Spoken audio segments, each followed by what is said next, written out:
प्यारे दोस्तों, एक बार फिर आपके लिए एक रोमांचक भरा कहानी लेकर के हाजिर हूँ, जिस कहानी के माध्यम से हम लोग इंग्लिश पढ़ेंगे और इसका हिंदी अनुवाद भी करेंगे। और एक बात और, अगर आप मेरे चैनल पर नए हैं तो सबसे पहले सब्सक्राइब कर लीजिए, क्योंकि दोबारा इस भीड़ वाले दौर में मुझे खोजना मुश्किल हो जाएगा। तो चलिए इस कहानी को पढ़ना शुरू करते हैं और इसका हिंदी अनुवाद करना भी सीखते हैं। तो कहानी का टाइटल क्या है प्यारे दोस्तों? द कैप सेलर, टोपी बेचने वाला, एंड द मंकीज, और बंदर। ये टोपी बेचने वाला और ये बंदर की कहानी हम लोग पढ़ेंगे।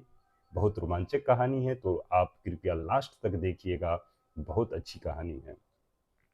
वंस यानी एक बार, ए मैन एक आदमी, was on his way to a town to sell caps। क्या दोस्तों? A man was on his way to a town to sell caps। इसका हिंदी अनुवाद हम लोग कैसे करेंगे? चलिए, तो सबसे पहले तो इस हिंदी अनुवाद करने के लिए हम लोग को नियम समझना पड़ेगा। वह नियम क्या है? Subject plus verb plus object, इस पर निर्धारित होता है। तो कैसे इसका हिंदी अनुवाद करेंगे हम लोग दोस्तों? पहले सब्जेक्ट को चुनेंगे। सब्जेक्ट क्या है? ए मैन, एक आदमी। उसके बाद ऑब्जेक्ट को चुनेंगे। एक आदमी, यहाँ लास्ट वाला जो सेंटेंस का लास्ट वाला वर्ड है, वहां से पीछे की ओर चलेंगे, यानी कि राइट लेफ्ट हैंड, और उसका अनुवाद करेंगे। एक आदमी टोपी बेचने के लिए, टोपी बेचने के लिए एक शहर की ओर रास्ते में, हिज वे, रास्ते में था। ऑन का प्रयोग में और पर दोनों होता है, तो यहाँ पर में था। कहाँ था? रास्ते में था। एक आदमी टोपी बेचने के लिए एक शहर की ओर एक रास्ते में था। टू मानी टू ओर, की ओर होता है। He carried a huge basket filled with many colorful caps।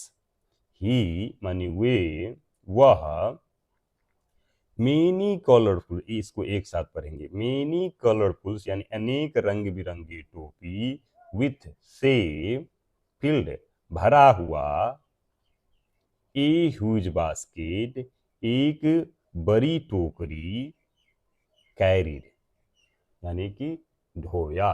क्या किया? एक आदमी जो हुआ था, एक रंग बिरंगे टोपी के साथ भरा हुआ टोकरी ढोया। He had to cross a dense forest to reach the town। इसका अनुवाद कैसे करेंगे लोग दोस्तों? वह यानी उसके, उसे शहर पहुंचने के लिए, उसे शहर पहुंचने, रिच माने पहुंचना, पहुंचने के लिए ए डेंस जंगल, एक घनी जंगल, डेंस माने घनी होता है, फॉरेस्ट माने जंगल, एक घनी जंगल क्या है? क्रॉस माने पार करना था। क्या है? उसे एक शहर, उसे शहर पहुंचने के लिए एक घनी जंगल पार करना था। दोस्तों, किसी भी सेंटेंस इंग्लिश को हिंदी में अनुवाद करने के लिए सबसे पहले हम लोग को सब्जेक्ट में ध्यान देना पड़ता है, उसके बाद ऑब्जेक्ट पर ध्यान देना पड़ता है। और ऑब्जेक्ट को कैसे सजाते हैं? तो लास्ट वाला वर्ड को पकड़ करके उसे लेफ्ट हैंड में चलते हैं। तो चलिए अगला सेंटेंस हम लोग पढ़ते हैं दोस्तों। As he walked through the forest, as माने होता है जैसे, वह, फॉरेस्ट यानी जंगल के द्वारा, या जंगल से, थ्रो मीन्स द्वारा होता है, जंगल के द्वारा या जंगल से वॉक्ड टहल रहे थे, यानी कहेंगे जा रहे थे। ही फेल्ट टायर्ड, क्या हुआ दोस्तों? वह टायर्ड यानी थका महसूस किया। फेल्ट माने महसूस किया, फील माने होता है, फील माने महसूस करना, फेल्ट यानी महसूस किया, पास्ट टेंस में है।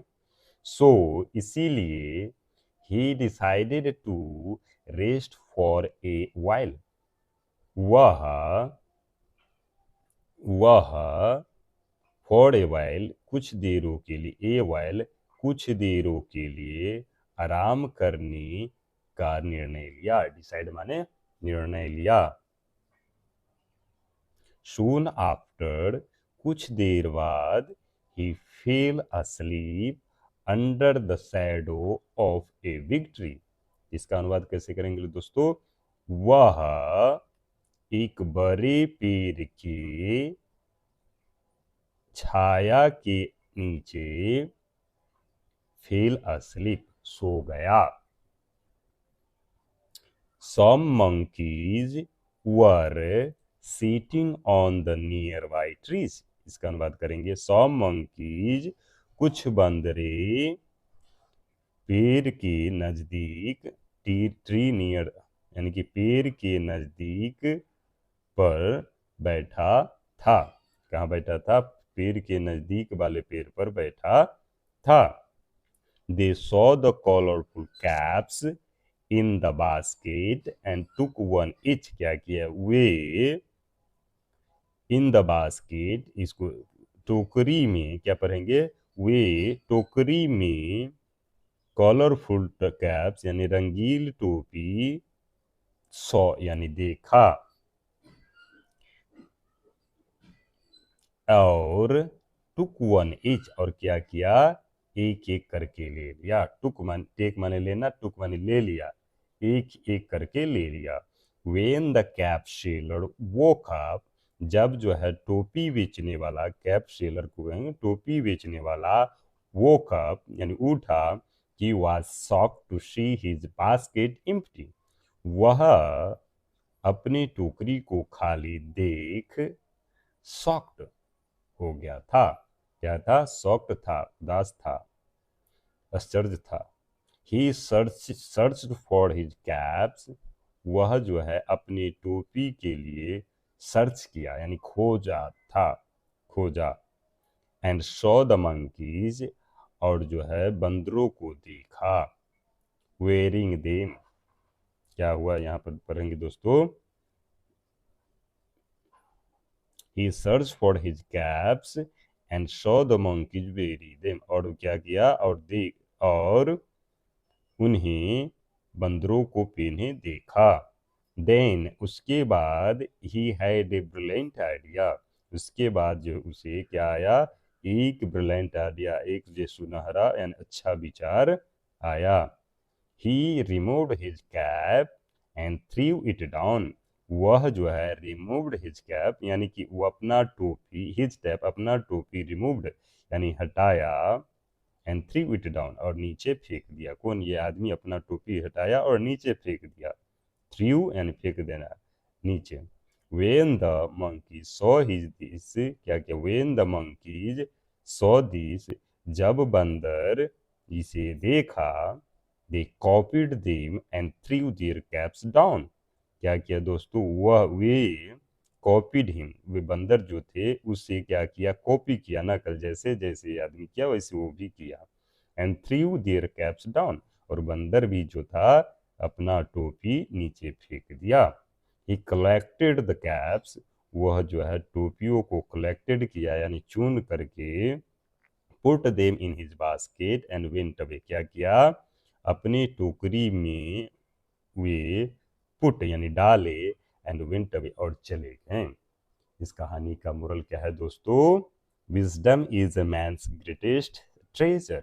विजडम यानी कि बुद्धि जो होता है, महान यानी बड़ा ट्रेजर, खजाना होता है आदमी का। क्या होता है? बुद्धि जो है मैन का, आदमी का बड़ा खजाना है। Thanks for watching dear English learner. Once again